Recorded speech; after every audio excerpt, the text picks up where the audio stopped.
Welcome back once again to the Do Whatever podcast. So, coming at you from, a totally disorganized office right now. So, here's the deal. This is like, you're going to be able to hear the anxiety in my voice right now because I'm in the middle of an absolutely cluttered and destroyed office right now. So, here's the deal. Here's what's happening.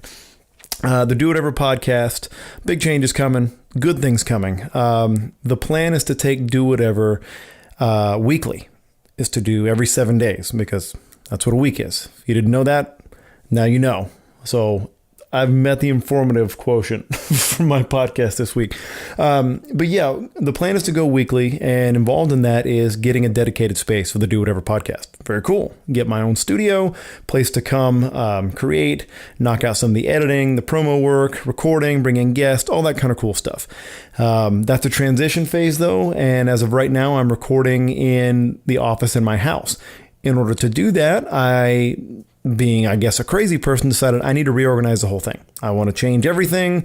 I want to move everything around the entire room. I want to reorganize in case I need to shoot video in here. I've got my buddy Aaron making a backdrop, a handmade backdrop that he and his wife are going to work on for the Do Whatever podcast, which will be awesome for when video comes into it. Another development there. Video is going to become a regular staple. I've done a couple of the detours that way where I just have, that's more informal kind of thought sessions or whatever when I'm just puking out thoughts. And those have been done on video, but I want to make video kind of a go-to. I want to make video a regular thing with this podcast.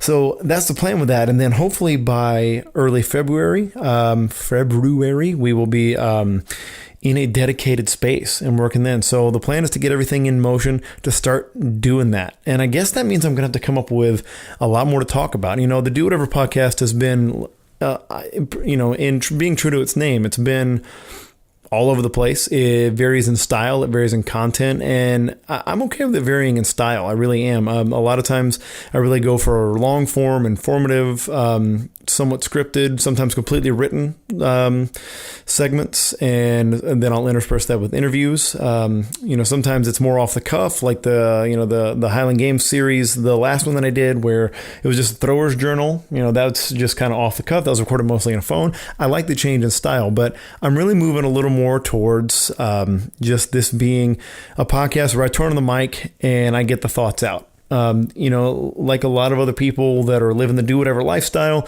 a lot of things come in and out of my head. A lot of things pop in. There's a lot of ideas. I try my best to take notes on these things or just try to remember them. Stick little flags in these ideas. It doesn't always work, but this is going to be a repository for that. And there's going to be, there's so many people that I've talked to regularly and that are kind of, regular features in my life, I guess, if you want to call it that. I think you just call those friends. I think people that just regularly feature in your life. I don't think it needs to be a showbiz term. I think you just call those friends and buddies or whatever. But as there's such a cool cast of characters that I come across in my life, and instead of saying like, oh, let's dedicate an entire podcast, just want to rotate these people in, have them on the mic, have just a crew. So again, that's going to help in the having things to talk about department. Obviously, something I got to get better at. I don't have to. I'm not going to. So I guess I've sort of already given away the ending of this story, but I have to follow the news, I guess, and current events a little bit better than I do. I need to be a little bit more diligent about knowing what's going on. I'll tell you what, for the past 2 or 3 years, I have not followed the news, especially politics, like national news for the most part, unless it's, culturally significant or something that is going to make it past the 24-hour news cycle into, I guess, other media. If it's going to become part of, I don't know, I'm going to hear about it on Twitter, I'm going to hear about it, I'm going to have people in my social media circle posting about it. And I understand how that sounds. I get that makes it seem I'm disconnected and uninformed, but it's not like I'm some college kid that just can't be bothered because I'm too busy posting updates on social media, or I don't know what even people in their 20s do anymore. It's probably something way cooler than anything that I'm doing. They're probably all doing their own podcasts. So it's not just that. This is a bit willful. I have noticed that in the few years, and I used to be very, very clued in. I used to be much more politically informed, active, motivated, much more in touch. I mean, there was there was a hot minute there where I was writing celebrity gossip and I nearly landed a job with Cracked. which used to be an old magazine that I read when I was a kid. It was like a competitor to Mad Magazine, but now they have a website. And if you can read crack.com now, but like right when they were launching that, I actually went to Manhattan and kind of did an interview for that job there. And more or less, I had the gig, and then there was a reshuffle in the ownership structure, and then they changed what they're doing, that blah, blah, blah, all that kind of good stuff. I didn't get it. I didn't do it. Like, it didn't become a job for me. The guys that hired me and wanted me to do it were then no longer in charge of doing that and weren't there anymore. So blah, blah, blah. But yeah, like writing celebrity gossip columns is something that I was going to do in my like late 20s. So, I mean, I used to be pretty hooked in, but these last few years has really become it. It was a willful turning away from being hooked in all the time. And I recommend it to anybody that doesn't make their living that way. I really highly recommend it. Case in point, I've got close friends that, following the Mueller investigation, that are following, everything that's going on with Trump and all the time. And they always know watching C-SPAN or, checking Twitter for seeing the latest headlines. And I don't know what's going on anymore. I don't keep up with the day-to-day things that don't end up being culturally significant. The best rule of thumb that I heard about this was if it's not talked about in a month, the specific headline or thing that's happening isn't talked about in a month, it probably wasn't that important to begin with, especially if you don't run in that circle. It's like, I'm not inside the Beltway. Like, I'm not a lobbyist. I'm not a political pundit. So, in what way is my life improved by being constantly in the know and bombarded with either outrage or, a sense of, aha, my guy's got that one, or that comes with a political team-based tribal thing. I get nothing out of that. And after being disconnected for like 2 or 3 years now, I have noticed an improvement in my quality of life, in my day-to-day feeling, my day-to-day stability, my emotional stability, that I'm less prone to, moodiness about that stuff. And that, I've had my run with depression, and I think being somewhat disconnected from that kind of stuff helps with that. And I think I've talked to other people who've taken the same steps, and if, they have trouble with anxiety, it's a huge help with anxiety to not be hooked to that anymore. So I don't see the benefit anymore. If somebody can explain the benefit of being hooked into the 24-hour news cycle and knowing every development, let's say in the investigation into Trump, or whatever dumb thing or silly thing he said today, or however he was lambasted from the other side, tell me how that's improving my life. Like, could I go and argue on Facebook better about it? Would that make my life better, to be armed with enough information to argue on Facebook? I don't think it would. And I'm a big proponent of improve what you can improve incrementally. And, this isn't something I came up with, obviously. It's a tale as old as time that, I try to work on improving me and helping my family and making my family unit strong. And then that maybe helps my local community, the people in my neighborhood, maybe my neighborhood, that grows into helping my community, that, it spirals outward. And I feel like helping at the base level that I can actually affect change, that's where I need to be hooked in. That's where I like to be hooked in. But looking at things that are 10 levels above me and beyond my sphere of influence, what am I really doing? So I'm going to affect what I can affect. Man, my voice is junky, and I'm worried that what's happening is I spent the morning cleaning up kid puke. I mean, anybody that's got kids, you're used to that particular dynamic of your morning, waking up to, oh, what's that sound that I hear? Oh, somebody vomited. Well, so that's what I'm doing today. I can drink water here. That's not going to help at all. But I'm thinking what's happening here is that there is a virus starting, and maybe this is the beginning of it. Or maybe I've just been yelling too much today. I didn't do much yelling today, though. The 2 older kids were in school, so I had nobody to yell at. So who knows? It's just junkiness, man. But yeah, I don't know. If I'm going to have more to talk about, maybe I'll need to follow some current events and stuff like that. I'm not even like as big a sports fan as I used to be. Like, I used to be a dyed-in-the-wool football fan, an NFL fan. I was never really a college football fan, which is great because I heard my son tell somebody the other day, he's 10. He's like, I don't really care about college football that much. I was like, really? Because I feel like you may have just heard me say that, which is adorable. I'm not criticizing him, but it's just amazing that whatever dumb stances and ideas you have do rub off on your kids. So, he should be able to enjoy college football if he likes college football. He does wake up every morning during the football season and checks the NFL scores and highlights and standings and stuff. So I think that kid may be hooked in. But yeah, I was captain NFL for years and years. Like, played fantasy football, was commissioner of several leagues, played in big money leagues. Just every Sunday I was watching a lot of games. I was a Cowboys fan. I apologize. I was born into it. I don't have a choice. I was born in Dallas. But yeah, I was dyed in the wool. And then just over like maybe 5 years ago, it just faded away slowly. Like, I would kind of tune in during the playoffs, and now I don't watch a single game.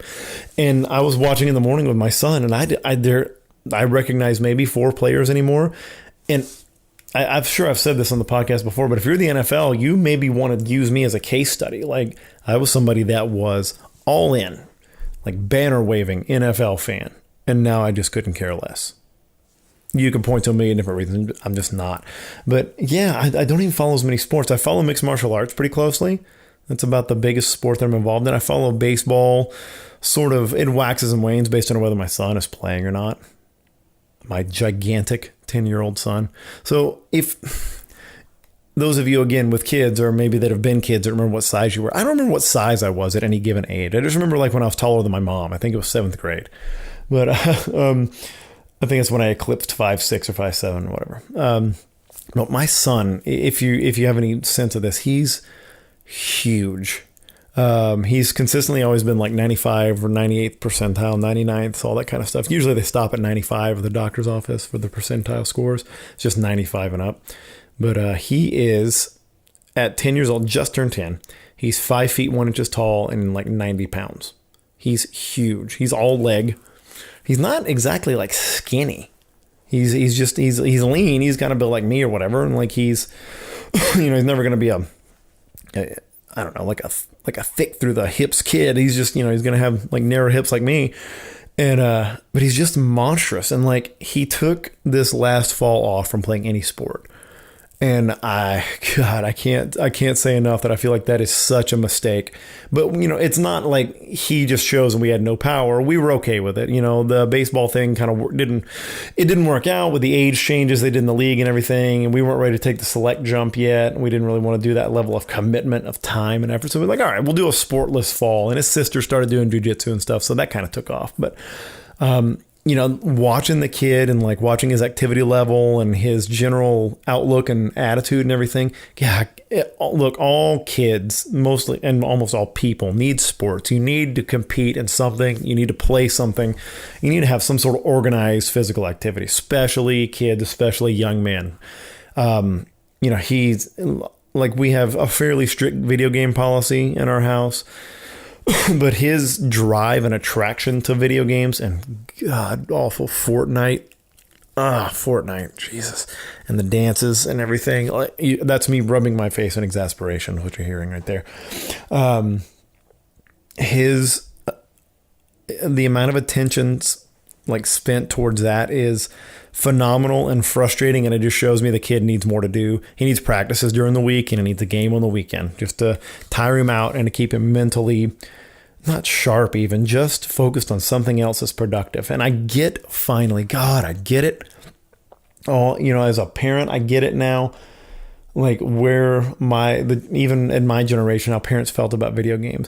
I don't see anything inherently evil about video games. I don't really buy that they make kids more violent or anything like that, or more socially disconnected in like just the games themselves. But what it does is it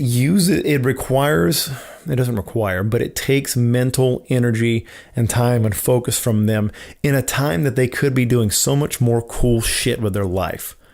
And that's what's eating me up about my son this last fall and a little bit of the winter, like really getting into video games or whatever. Like, I don't mind that he's into video games. It's cool. It's something he can talk about with his friends. And, the games are amazing now. They're basically built to be like an addictive drug. Like, I mean, playing like Nintendo games, like NES 8-bit games, they were like purposely made extremely difficult a lot of times so we couldn't beat them in one sitting. So we would come back and play them a lot. So there was no, like, you would get so frustrated you just throw the damn controller across the room or whatever, or like rage quit. And we were the generation of the rage quit, right? But now they're built to keep you playing, to keep you going and keep you constantly locked in. And now there's like microtransactions and all this kind of stuff to get kids to spend more money. God, I'm thankful that he doesn't have access to like money. Although his friends got him some like gift cards for Xbox or whatever, and now he's going to use those and just throw money away into it. God, I'm an old man. But it's just that spending mental energy and time when you're like an age where you could be doing so much cool stuff with your time. Like you could just be making yourself into such a badass person. And I can't expect a 10-year-old to totally get that, but it's my job to kind of sometimes grab him by the head and point him towards cool stuff or things that I think that he's, built for or may have a talent for or an ability for. So yeah, the kid needs sports. Adults all need that. But it's so weird that I don't follow sports now in any way, shape or form other than that. But the baseball thing, like I said, it waxes and wanes with him, whether I'm into that or not. But beyond that, I don't have much else. I even love hunting, but I don't really follow hunting media that much. Like I don't watch the Outdoor Channel or like I don't, watch the Hunting Network, whatever. I don't even know what they're called. There you go. I don't even know what these shows are called. I couldn't name outside of Steve Rinella from Meat Eater because he's brilliant and he's a true naturalist and a well-spoken guy who can write amazing books. I can't name any other hunting personalities. Cameron Hanes, because he was on Joe Rogan's podcast. Yeah, those are kind of the guys. That's it. But I don't really follow the mainstream hunting scene. So I don't know. I guess I'll have to start doing that a little bit more so I have more to talk about if I'm going to be going weekly, right?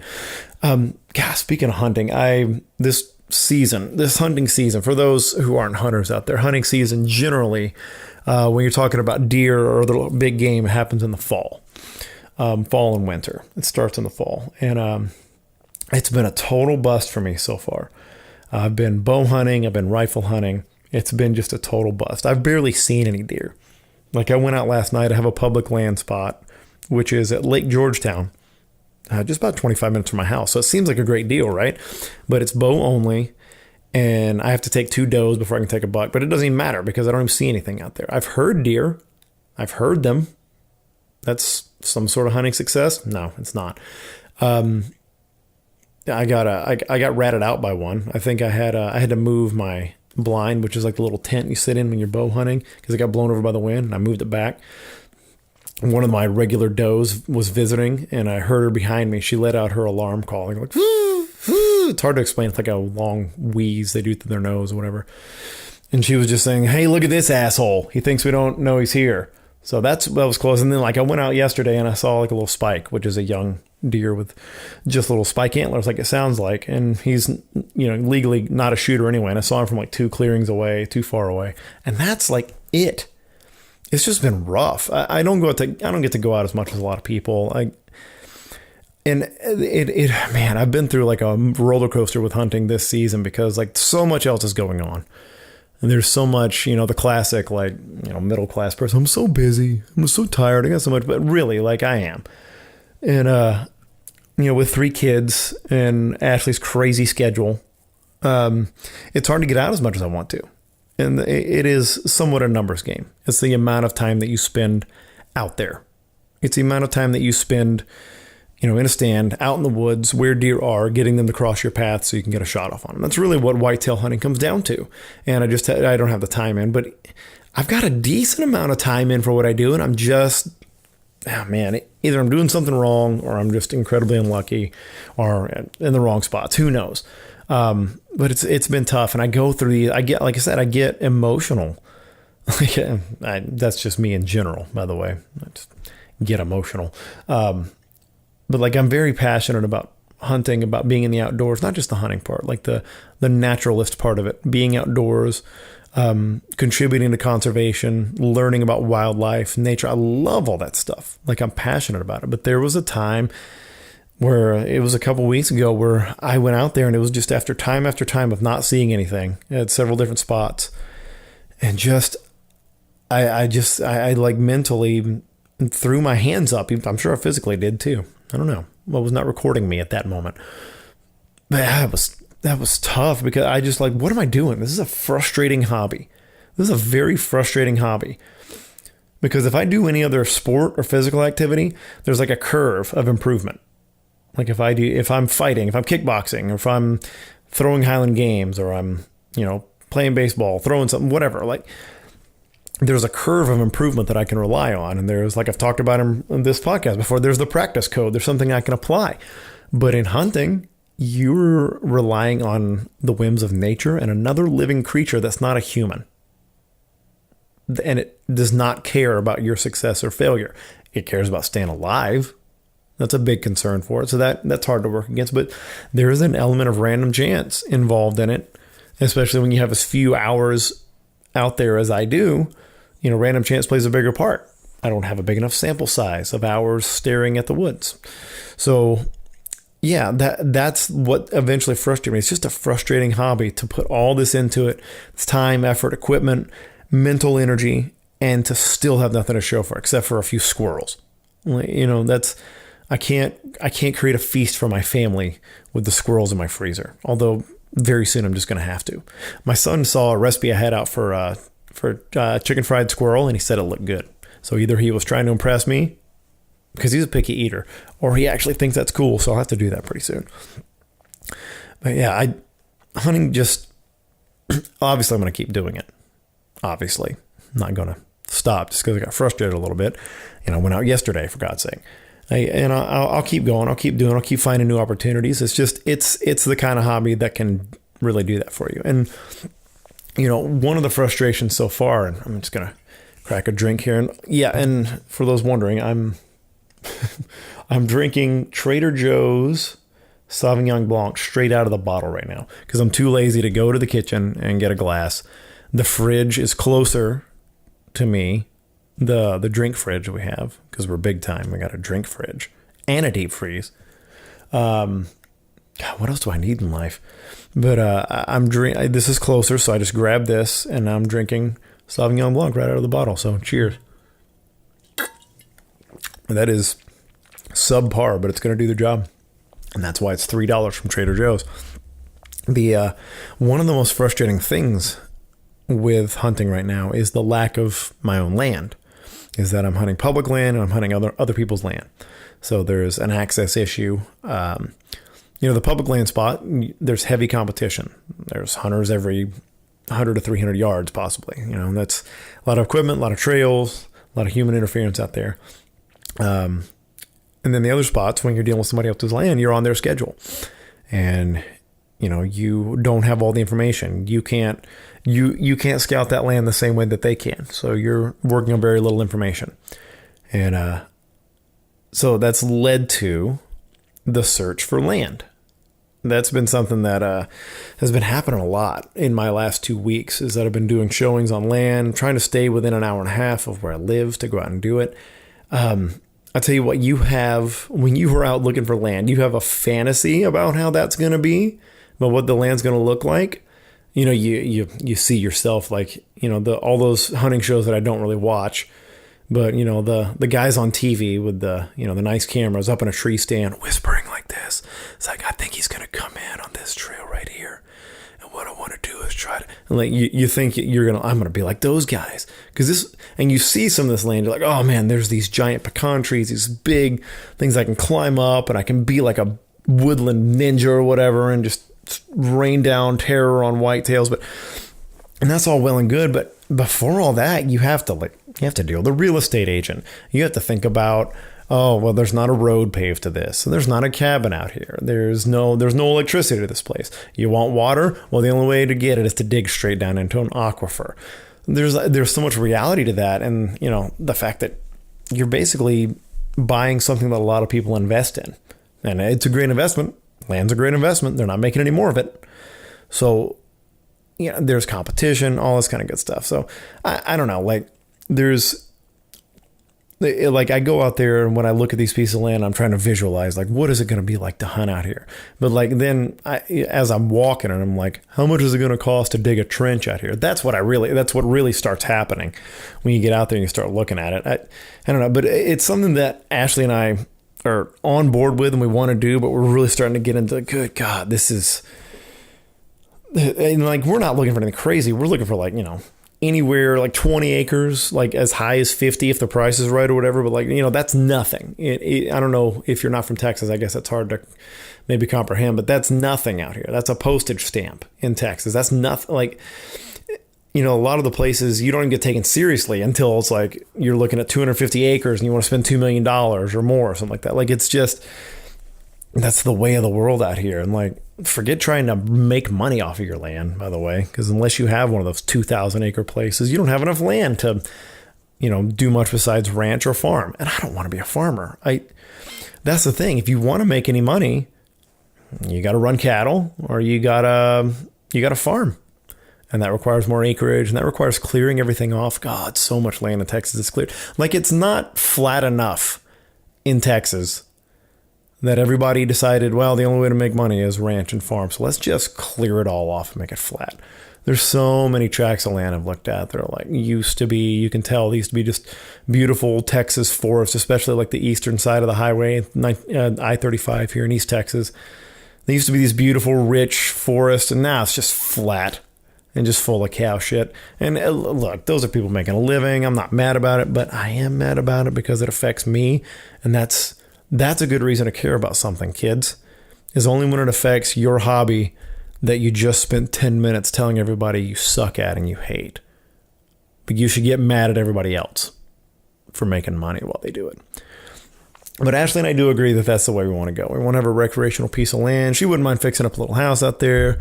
I wouldn't mind hunting and filling my freezer to the brim every single year. And, in general, like Ashley and I don't know, big life stuff like that. That's why we're successful as a couple, is because we agree about these sort of things, these movements. I tell you what, something recently we did not agree about is our dog and what to do with him. And he's laying right here. Like, I'm sure if you like crank the sound or like enhance or whatever on a lot of my podcasts, you're going to hear my dog, Reno, laying there breathing. He's old. He's 14 years old. Yeah, I got that right. 14 years old. That's like 460 in human years, I think that is. But he's so old. He's a miniature pinscher, but not really. I'll have to post a picture of him at some point referencing this, because they say he's a miniature pinscher. His brother was a miniature pinscher. He died earlier this year. And like, clearly he was. He kind of looked like the Taco Bell dog. Interesting point. The Taco Bell Chihuahua was part miniature pinscher. So that's why when everybody sees miniature pinschers, like, oh, he looks like the Taco Bell dog. No, he's not. He's half German, half Mexican is that dog. That makes the food sound somehow less appealing. Like a double-decker schnitzel. Stick some sauerkraut between the taco shell and the schnitzel. I mean, I'd eat that. Look, I'm drinking $3 wine from Trader Joe's. So obviously, yeah, I'm going to try German Mexican fusion.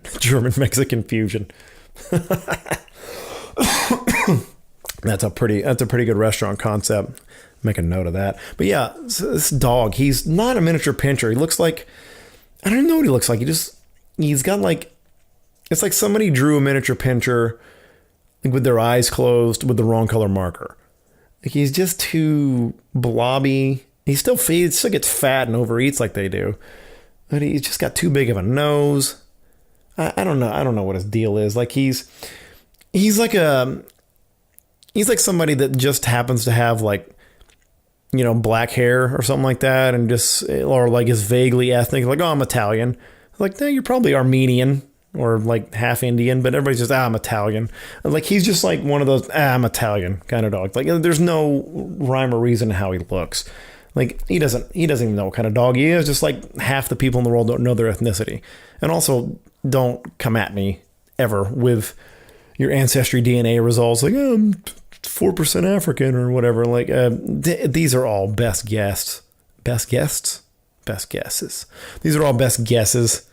Just read up on how that stuff actually works. They're really just like, they're taking the best averages of stuff they can get, and then they're just saying like, what would that person want to hear in this situation, and then putting it on there for you. But yeah, I should do ancestry DNA and have my dog spit into it. Dogs can't spit, but I could. It's a dog. I could get saliva from him without much trouble. Just put something under him for half a second. Yeah, this dog, you can tell I truly love him the way I'm talking about him. He's just getting so old, but he's not like, here's the crux of the issue. And this is why Ashley and I had a little butting heads on this, is that he's not so old that he's suffering. And that's always like my key point to like, that's when it's time to be merciful and let the animal's life in. When they're suffering, and it's very clear that like they're, this artificial lifestyle we built for dogs is keeping them alive past the point they can be healthy, then let's go ahead and move on. Let's be adults about this. But he's just old and annoying. He's like I'm going to be in 15 years. Like, not sick, not terminally ill, not enough to where you could pull the plug or anything. Just not useful and annoying, and fluids coming out. Like this, maybe that's why I'm so emotionally affected by this, because I really do. This is like looking into a time warp mirror, seeing where I'm going to be. So Ashley is much more in the corner of, let's start thinking about how to move on, whether it's, have him literally go live on a farm, not figuratively, literally, we have the access to do that. Or, should we start talking to the veterinarian and stuff like that? And like, as much as I'm annoyed by the dog, like I have a stupid weak spot for him. Like I don't know why. And it's not even a weak spot. Like, it's not like I go, play with him and we snuggle in a field every day and, I throw him like bacon flavored tennis balls and shit. Like, he's just, I don't know, like I feel a sense of duty and responsibility to him, I suppose. And if Ashley's point, it's a valid one, is that I'm probably not being impartial enough about what suffering means, is that he has lived well beyond his usefulness. All he does is sleep. He's blind. He's deaf. I mean, he and what kicked this whole thing off is that his bladder control. He just pissed right next to the bed, right next to our bed, not his bed. He pissed right next to the bed, and he's been doing that more and more. And he's generally been pretty good about being outside trained. So, there's a lot of stuff that's wrong with him, and like added to the fact that his quality of life isn't good because I'm annoyed by him and we're annoyed. Like, her point is that yes, that is suffering. It just may not fit like the stereotypical way that I'm looking at.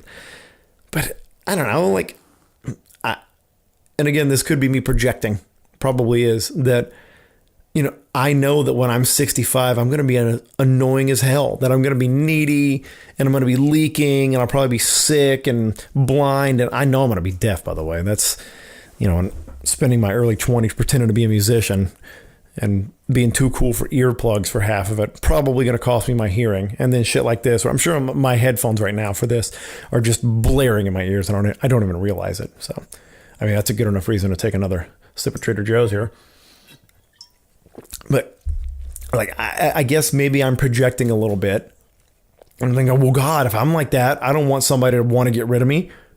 Like, I won't blame Ashley at that point. She's going to be like, when I'm like 65 and like, I have my first like procedure or something like that, or I've had procedures, whatever, but if I don't know if I have like a melanoma removed at 65, I'm worried now she's going to ask if they can pull the plug while I'm under. But, no, she makes a valid point, and I may not be seeing it. But I have this stupid sense of duty about dogs. I've always been a dog person. I'm not a dog person like we're dealing with now in the ranks of young people that have time to worry about stuff like how dogs feel, I guess. But I've had dogs and everything. I just have this stupid sense of loyalty that like, I have to hang on until the last feasible moment by my standards, because I agreed to take the dog on. It's not right to let it go just because of a whim, but it's not a whim. He's been miserable. So I don't know. Like, I'm sitting here drinking and talking myself into believing that my wife is right about this. But I felt like when we were, by the way, I was in the bathtub like a giant child when she was doing this. I was doing a hot soak for my muscles, but, I sounded very Bill Clinton like right there. I can't wait to play that back. I was sitting in the bathtub like a giant child, arguing with her about how sick our dog was or wasn't. But I felt very passionately that he's not suffering enough. God, whoa, my God. Okay. Saying that out loud makes me sound like the asshole. He's not suffering enough for me. Oh, what is wrong with me? Who who would listen to a podcast of a person that just said that?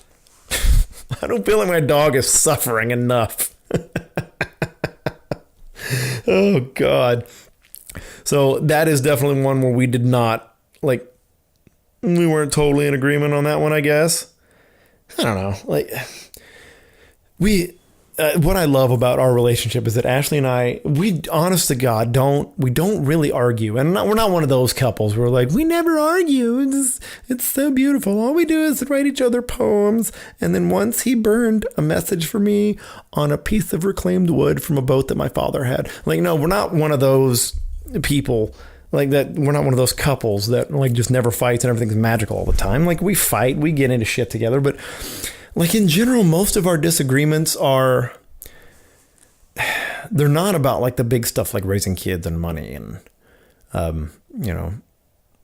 like, yeah, it's not all that kind of stuff. Like it's really, sometimes it's more philosophical. Like it's really about like how to approach situations like philosophically, that makes it sound more, I mean, it's not like we're using the Socratic method on each other or anything like that. I make it sound more highfalutin than it really is, but like, it's stuff about that, like this, like the dog, like what's the right time with the dog? And it's not like mad. We're not like pissing each other off or anything like that. It's just, it's impassioned.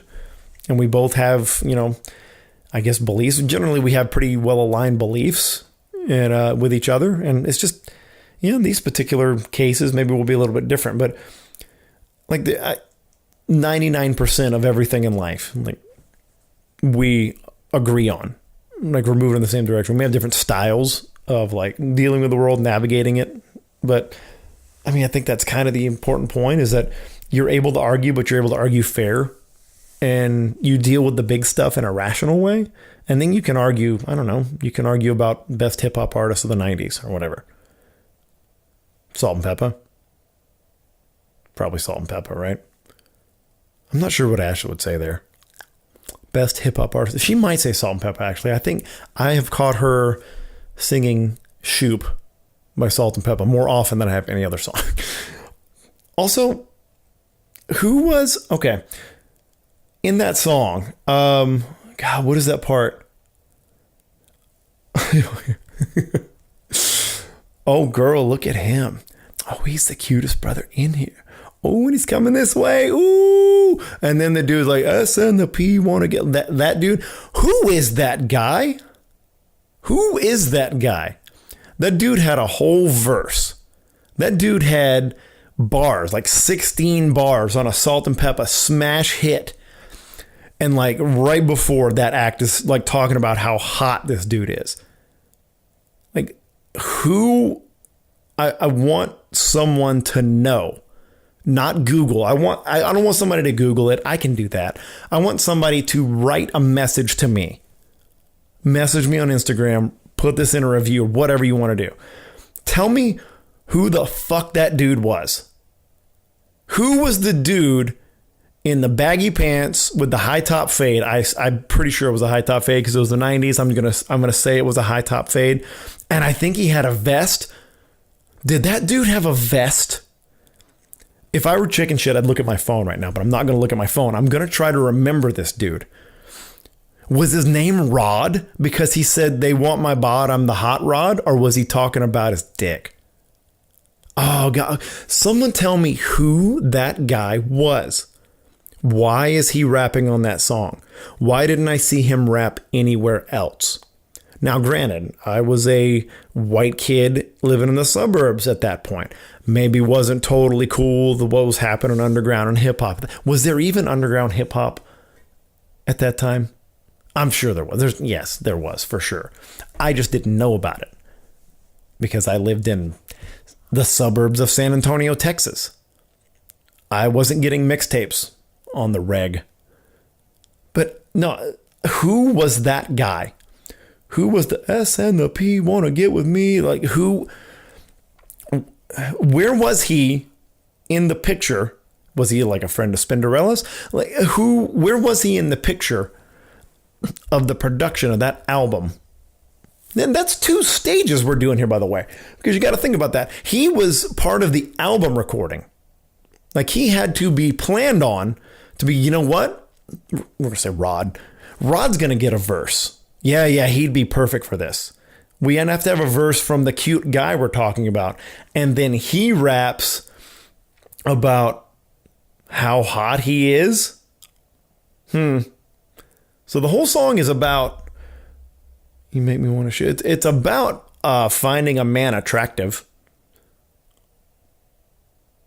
Maybe Ashley's trying to tell me something by singing that song all the time. Maybe there's some clues in that song I should be picking up. What an attractive man is. A body like Arnold with a Denzel face. That seems achievable. Oh, you know what also? There's a line in that where they say, my man's smooth like Barry and his voice got bass. I didn't know who Barry White was at all. Because again, white kid in suburbs, did not know who Barry White was.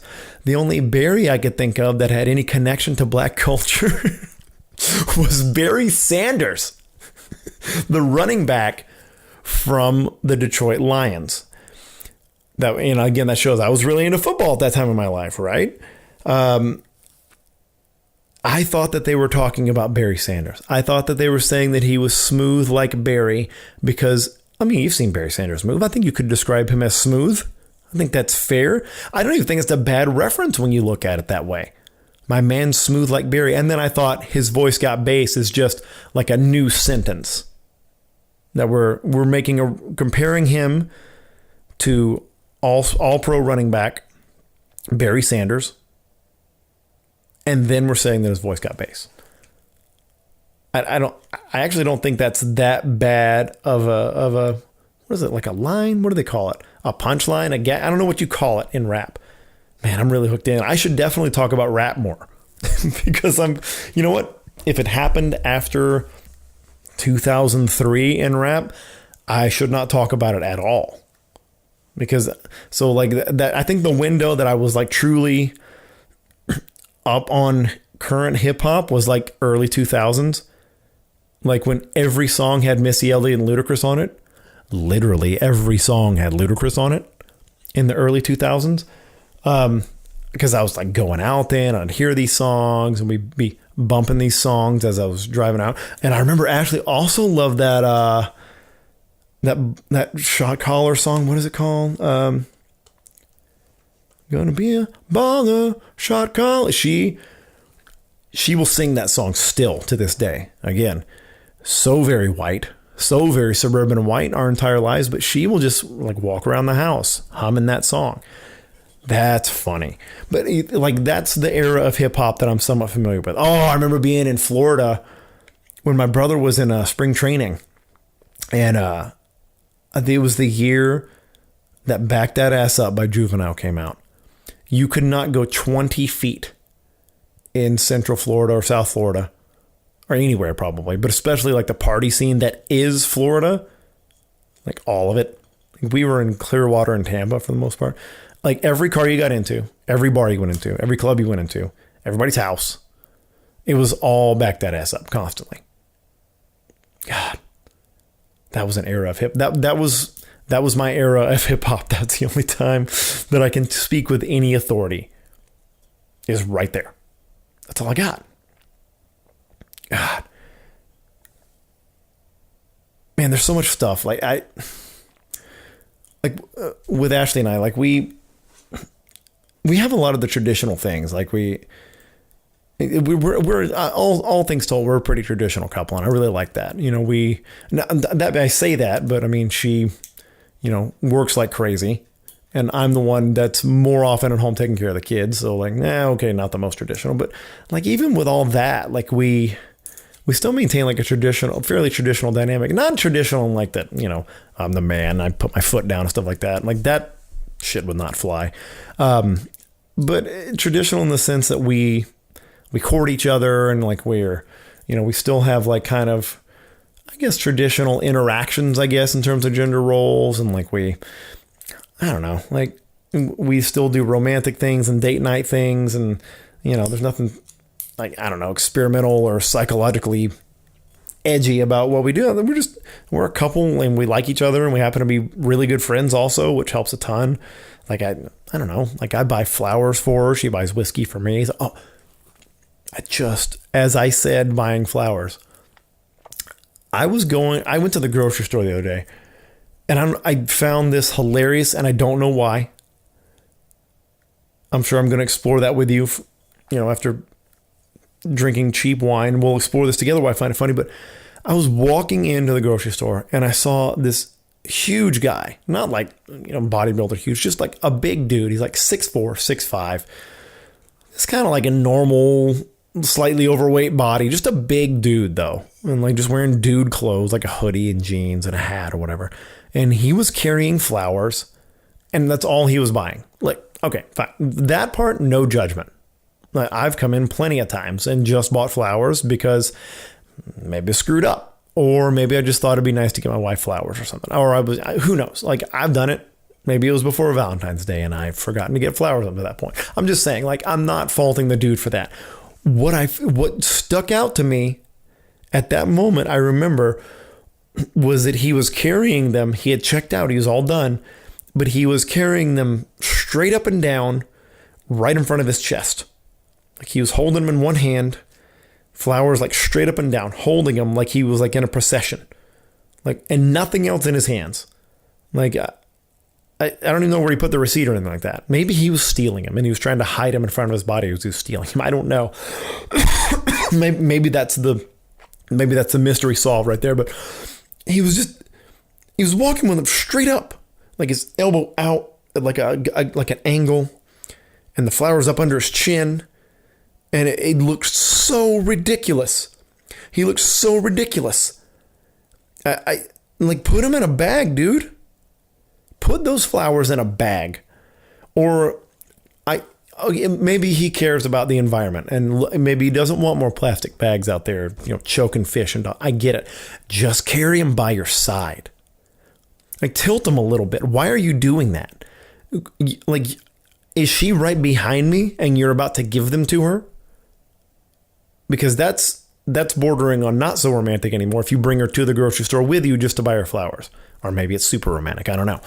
But why are you carrying them that way? Carry them down by your side. Tilt them slightly. Sling them over your shoulder. If you'd have slung them over his shoulder or tucked them into his belt loop, it would have been less awkward than carry them in front of him like this. It was one of those moments where, in seeing it, I had to put my hand over my face so I would not laugh at another human being in public. I should have just done it. I mean, maybe it would have helped. Maybe because people seem to be laughing at me. Oh, I'm carrying these like a dweeb. Dweeb. That's a word that's coming back, by the way. This podcast is bringing back dweeb. You guys want to start calling people dweebs? How about anybody that doesn't listen to this podcast and you're trying to recommend it to them, you call them a dweeb for not listening to it? Let's bring back dweeb. I want that. If you see somebody carrying flowers in any way other than down by their side or in a bag, call them a dweeb. You get to call that person a dweeb. And you can tell them, then tell them about this podcast, I guess. Might be a good...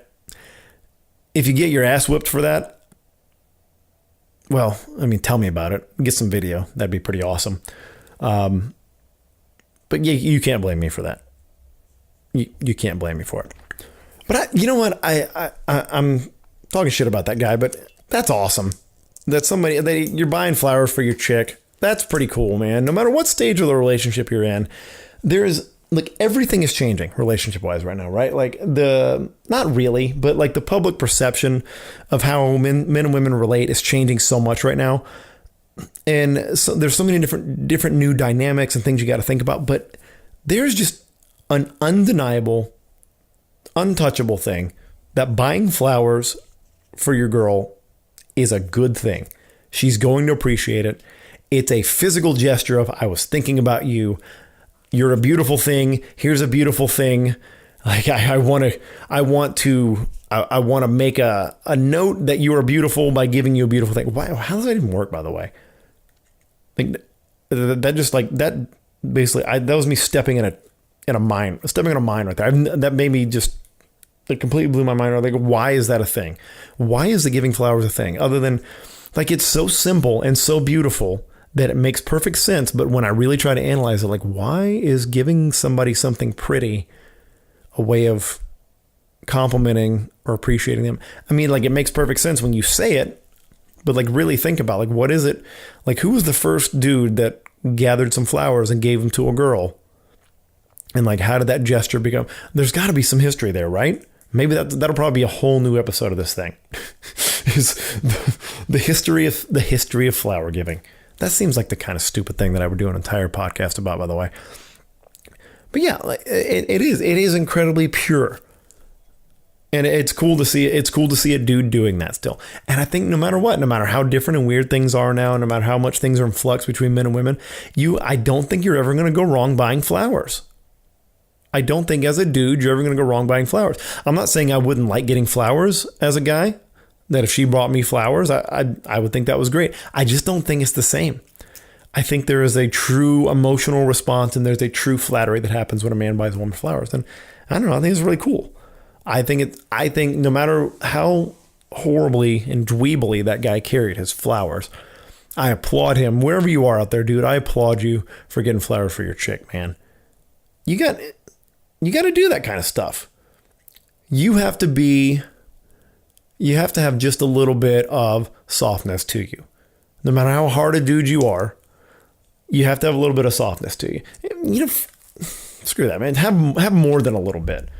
Like, you got to cry as a dude. I'm sorry. Like, I don't trust any dude who doesn't cry or thinks crying is for pussies. And yes, they exist, by the way. Like, most of the people that I know are clearly emotional. Like, they're emotional about their kids, about friendships, about, fucking commercials once in a while. Like, I don't care. I've cried at a commercial. I've been moody enough to cry at a commercial. Like, but there are dudes out there that truly don't believe that men should cry. That's still a thing. That is still a thing. And that seems so awfully unhealthy to me. That seems real unhealthy. Because, look, yeah, if you're crying at the drop of a hat about everything, maybe you should get that looked at, man or woman. Get that checked out. But, I don't know, my kids make me cry, man. Sometimes movies make me cry. Sometimes things in movies remind me of things with my kids or things with my dad. Dun, dun, dun. And that makes me cry. Yeah, you cry. It's healthy. It's just, I can't, there are dudes out there, though, that are not with the crying. They believe it's a show of weakness or whatever, or that it makes them a pussy. Now, you know what? Men who don't cry are pussies. How's that? If you're a dude and you don't cry at an infomercial with Billy Mays because he passed away tragically and his wife found him, I think that's how it went. If you don't cry at a commercial where a mom manages to get her kids' uniform clean on time and he tells her how much he loves her and she's always there for him, if you don't cry at that, you're a pussy. But I'm serious, dudes who don't cry are pussies. And I'm not just saying that to be contrarian or funny. If you have crammed down your feelings so much, or someone else has crammed them down for you, that you've tied up this idea of toughness or masculinity and the fact that you don't cry or you don't let your emotions get the best of you, you're a pussy. Because legitimately, some of the strongest, biggest, scariest people that I've ever known in my life, they cry at their daughter's dance recitals. They cry when their sons are happy about winning a ball game or something, or they cry when their kids play together because they're not afraid of what anybody thinks of them, and they don't care because they feel what they want to feel. So if you're a dude that doesn't cry, you're a pussy.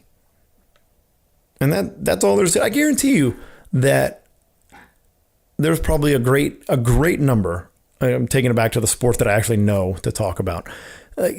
There's a great number of mixed martial artists who cry when people do something wonderful for their children, or they cry when they see, I don't know, like a music video where somebody pays for someone's college or something. I don't know. Wasn't there a thing like that? Didn't Kanye do it? Or Drake did a thing where he gave people money or something like that? Yeah. Like, yeah, cry at that. I don't care. Whatever gets you. But if there's something that is legitimately emotionally real and makes you cry, I guarantee you that there are mixed martial artists out there, probably the majority of them, that cry. That when they have emotions that come up, they get misty-eyed. And I'm not talking about like hysterical, like that kind of like, oh, always crying like that. That's happened. I'm not going to lie. That didn't happen. That doesn't happen to me. But, like getting misty-eyed, getting, a tear. Like, I mean, one tear rolling down a dude's cheek, by the way, that's sexy. If you're a dude like watching a family member accomplish something, or you're watching your kids play, or your daughter was just born or something, and your eyes well up and one tear rolls down the outside, not the inside down the nose, because that's going to like roll into snot and stuff and you have to wipe it and everything. But if you have one tear that rolls down your cheekbones, if you got like chiseled cheekbones, that helps a lot too. If you got like chiseled cheekbones and like just like searing eyes, if you can really smolder, like just while you're, have your eye open, but like well up, one tear rolls down the chiseled cheekbone, misses your mouth, but like keeps going down to the jawline, and then it runs down your jawline because it's so angular, it runs down. That's sexy. A dude crying one tear that comes out of his like searing, smoldering eyes and rolling down his chiseled cheek through his stubble. Like he'd have like because if it's like he's had a long day and he's like gotten to the dance recital, he loosens his tie or whatever, like it's been a long labor, the baby was born after like 8 hours of labor or something like that, and he's just got a little bit of stubble, and like the tear hits the stubble on his cheek, and like it's just enough, not enough stubble like stop it, but like it sort of changes the path of the tear, like a Plinko chip, like in Price is Right, like a Plinko chip, like it rolls down past his chiseled cheekbone onto his stubble, and it just kind of like darts around a little bit from hitting the stubble, and then it goes down to the jawline and just runs down toward his chin. Oh man, that I literally can't think of anything sexier than that. Nothing. Wasn't I talking about mixed martial artists?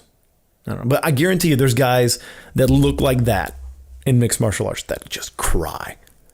And these are fighters. These are people that fight. So we're already like top of the food chain sexy here, right? Like imagine a guy like Luke Rockhold. Oh man. If you're not a mixed martial arts fan, Google Luke Rockhold. Tell me you wouldn't watch that guy cry. Tell me that wouldn't do something for you. That wouldn't stir something, man or woman, I don't care. Tell me that wouldn't work you up a little bit to watch Luke Rockhold shed a single tear, like out of his gorgeous eyes, down that beautiful Chad-like face of his, and just hit that cleft chin. Oh, and then it just runs down to the cleft chin. Tell me that wouldn't do something for you right there. God, I watched that. Was it UFC 231? I think it was last week. It was 231, 232. I don't know. I'd go with the numbers. But it was a Holloway and Ortega, and that fight. Oh man, that is so rough. That was so rough for Brian Ortega. He just got beat on for 3 rounds, and the doctor stoppage before it was a doctor stoppage after the 4th. I remember that because I bet on that fight, and I bet on it to end in the 3rd. I would have won a lot more money had it ended in the 3rd, but I was close. But they don't pay you out for close in Vegas, apparently. But yeah, I felt so bad for the guy. Everybody knew it was coming. He just was beating every category coming into this fight. Ortega's a great fighter, fantastic jiu-jitsu player. Like he's so good. He's so slick. Just a super high level black belt in jiu-jitsu, and his striking is dangerous, but Holloway's just a different level, man.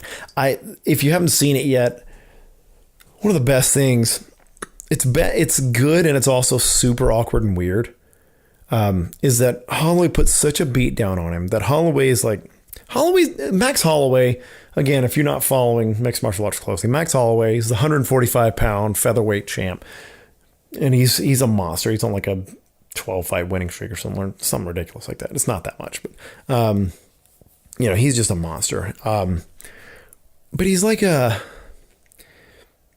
he's Hawaiian, so he's got like this really easygoing attitude. But he really is. He's like a puppy that made a wish to be a fighter. Like he's like but what kind of puppy? He's not like a golden retriever puppy. He's not like as innocent and fun as that. Like he's like man, I can't think of a good breed of dog for this. It's like if a Jack Russell Terrier made a wish to become a professional fighter. Like, cause he's so energetic and just so happy to be where he is. But like when he has a task, like he has this relentless output and physical ability and ability for violence and just constant cardio. Like he's just a monster. But like as soon as the fight's over, like it was so one-sided. He beat the living shit out of Ortega's face. He beat him up so bad that the doctor stopped it. Not based on any particular one wound. It was just like, you're beaten up so bad that I can't let you continue this, or I'm going to lose my license. And then I'm going to have to go like practice veterinary medicine in Panama or something. Like it was so bad that he stopped it. And then after they stopped it, Max Holloway comes over to Brian Ortega, who's just beat to shit mentally and physically. And he's congrats on the fight and everything. He's like, we should totally be friends. He says to him. What an absolutely insane world to exist in as a sport that just literally, and look, this is like what I love about that at the same time is that is like such a microcosm of what happens when men fight a lot of the time. Especially if it's people that like share a social circle and like they have a physical fight, they can end up being friends. Like we can literally knock the teeth out of each other's head, knock each other out, and then be friends very soon after, drink about it. And there was just such a nice microcosm of that. But it was so one-sided, and I felt so bad for Ortega. And this happened a few times in the UFC where like there's these awkward after-fight interactions where it's just too soon. Somebody just like, it's not just like losing a fight. You got to understand that from Ortega's perspective. It's not just losing a fight. He's used to losing fights. Okay? That's like before he was a professional fighter, that dude's been in plenty of scraps. And he's a high-level jiu-jitsu practitioner, and he's been in lots of high-level competition and gotten beaten, humiliated in front of people. That's not new for him. But this is a chance at a life-changing UFC title if he becomes champion. It's in front of a huge crowd. It's a huge pay-per-view. Hundreds of thousands of people watching that. And his family is all in the front row cheering for him. There's kids cheering for him. And the lights are on him. And he could do nothing. It wasn't like it was a close battle where it's like, if things had gone another couple of ways, or I'd landed this, or I had let him land this. It was clear that he was outclassed and beaten. So give him a minute before you try to be besties with him. You have to get, and every dude's going to come around on that. Like any dude that's not a total turd is going to come around and yeah, we're cool, man. We'll be buddies. Like, it's fine. Like, there's no going to be any bad blood, especially since they're athletes. This is their job. They're doing their job. That's it. He's going to come around, but just give him a minute. Give him a minute, human puppy. Give him a minute, you Hawaiian human puppy with angel wings tattooed on your back. I think he's got one angel, one devil wing. That's so hardcore. Doesn't have a great face for crying, though. Ortega's got a great face for crying. I don't think he's the kind of guy that cries, though. Interesting enough. I don't know. He does have some just absolutely searing blue eyes, though. He's got that going for him. I don't know. I guess I'll watch all the post-fight stuff. See, oh man, that's going to be my new thing. Is I'm going to watch post-fight or post-game pressers for any kind of sport. More P's in that sentence to pop on the microphone. That'd be great.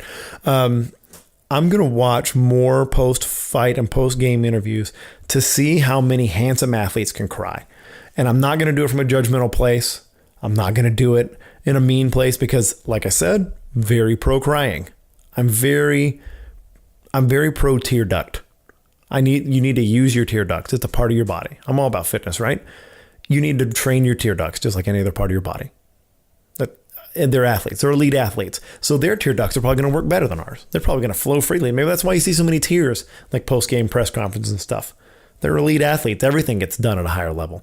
But I'm going to start watching those, and I'm going to appreciate good, solid man tears. I'm going to start rating post-game, post-sport event crying. I'm going to start trying to find a rating system for how to rate people's crying. All right, that's enough insanity. I'm going to go ahead and wrap this one up. I'm not even through the little bit of the Trader Joe's Sauvignon Blanc that was left, so let's take care of that real fast. Still not very good. It is still not very good. But, I mean, beggars can't be choosers. They can. They just don't get anything. So, big stuff coming from the Do Whatever podcast. I appreciate, as always, you guys coming along for the journey. I'm excited. I'm very excited about there's a new space coming around the horizon, kind of a new format, taking you guys weekly, just pushing out more of these and bringing in the crew. I got so many cool people. I got, if you listen, I'm on another podcast, which is called Camo and Hooks. I'm going to start bringing in Luke, my hunting buddy. We're going to talk a lot more. I got the Bear Brothers that run Bear Performance Nutrition and the supplement shop up the road. Like, I got so many good people to talk to. I got Highland Games athletes out the wazoo. Spencer could come back through. So just so much good stuff, man. And so many people I just want to have on regularly. I like hanging out with my friends. I like hanging out with people that I think are funny, that I think have interesting life stories, that have cool rabbit holes and habits like I do. Hobbies, habits maybe. I mean, I got some habits. Sure. I'm sitting here with a bottle of Trader Joe's wine. Yeah, I just like bringing those people in, and I just want to have them around. I like hanging out with my friends, and I like using this as an excuse to do that and share them with the world. I think that's probably the best possible use of this. Like, podcasts are a conversation, and I want you guys to hear good conversations instead of it always just being me and a heavy breathing dog. It's not even a dog. I should probably get that looked into. I don't think he's a dog. I think I might have gotten some sort of raccoon bear. I don't know. I'm going to check him out. Well, I'll keep you guys updated on the dog situation too. But with that being said, thank you guys for listening. I'll talk to you soon.